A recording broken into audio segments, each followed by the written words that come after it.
Pourquoi certains couples semblent-ils se heurter dans un silence assourdissant? Pourquoi l'un s'exprime, cherche à comprendre, à parler, tandis que l'autre se referme, s'éloigne, se tait? Aujourd'hui, nous allons explorer un sujet profond, universel mais souvent mal compris, celui des disputes silencieuses. Un terrain miné d'incompréhension, d'attentes muettes et de souffrances tues. Derrière chaque silence, une histoire. Derrière chaque mot répété sans réponse, une angoisse, un besoin d'être entendu, reconnu, rassuré. Dans cette vidéo, nous allons décrypter la psychodynamique de ces conflits, comprendre ce qui se joue dans l'inconscient de chacun, découvrir les différences de genre et de parcours qui alimentent ces malentendus et surtout, apprendre à en sortir. Les disputes silencieuses sont rarement des disputes sans importance. Elles sont le reflet d'un conflit interne non résolu qui se projette dans la relation. L'un parle, cherche à résoudre, à combler, à créer un pont. L'autre se tait, se replie, fuit ou se dissocie. Pourquoi ? Parce que dans l'inconscient, parler peut signifier vulnérabilité. Se taire, c'est se protéger. On retrouve souvent des blessures anciennes. Une peur de l'abandon, de ne pas être entendu ou au contraire, une crainte de perdre le contrôle, d'être submergé. Dans ces moments-là, les partenaires ne communiquent plus réellement entre eux, mais avec leurs propres fantômes. Le passé devient acteur du présent. Et le silence, loin d'être paisible, devient une arme passive. Comprendre que ce silence n'est pas toujours un rejet, mais une protection inconsciente est une première étape vers la réparation. Notre façon de communiquer dans le couple est largement influencée par notre socialisation. Les hommes, dans de nombreuses cultures, ont appris à ne pas exprimer leurs émotions.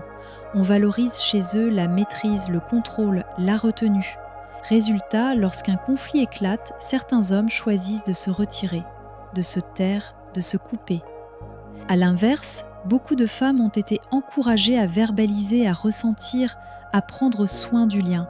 Lorsqu'elles sentent une rupture, elles cherchent à restaurer le contact par la parole. Mais face à un mur, elles insistent. Et plus elles insistent, plus l'autre se ferme. On observe une dynamique similaire dans des couples mixtes ou inversés. Ce n'est pas tant une question de genre que de rôle appris. Le secret, c'est de reconnaître ses rôles et d'en sortir, ensemble. Chaque partenaire porte en lui une histoire, des blessures, des besoins non comblés, des peurs. Quand l'un parle et que l'autre se tait, ce ne sont pas seulement deux adultes en désaccord, ce sont parfois deux enfants intérieurs blessés qui tentent de se protéger à leur manière. L'un peut avoir grandi avec un parent distant, il a appris à se taire pour ne pas déranger. L'autre, au contraire, a souffert d'ignorance ou d'abandon et cherche désespérément à maintenir le lien. Dans le couple, ces histoires se rejouent. L'un fuit, l'autre poursuit. L'un se fige, l'autre crie. Et aucun ne comprend vraiment ce que vit l'autre. Le travail consiste à reconnaître ces dynamiques, à voir l'autre non comme un ennemi, mais comme un partenaire blessé. Quand on parle, on tente de maîtriser, de remettre du lien, de sauver quelque chose. C'est une stratégie de défense active.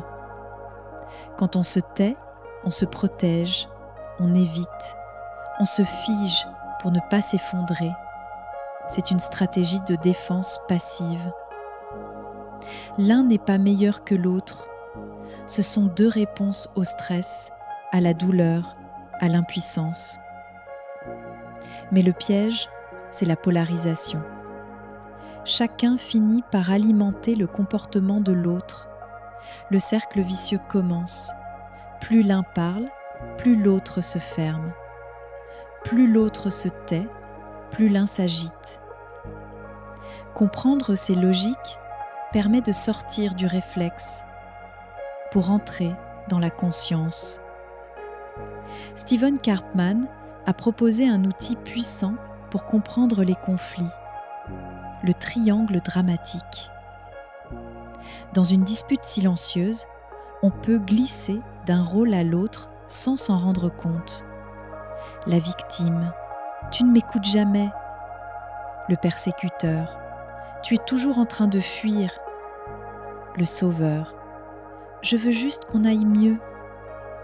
Chacun joue un rôle et chacun souffre. Sortir du triangle, c'est renoncer à avoir raison. C'est écouter, ressentir, dire « je » au lieu de « tu ». La dispute silencieuse n'est jamais un événement isolé.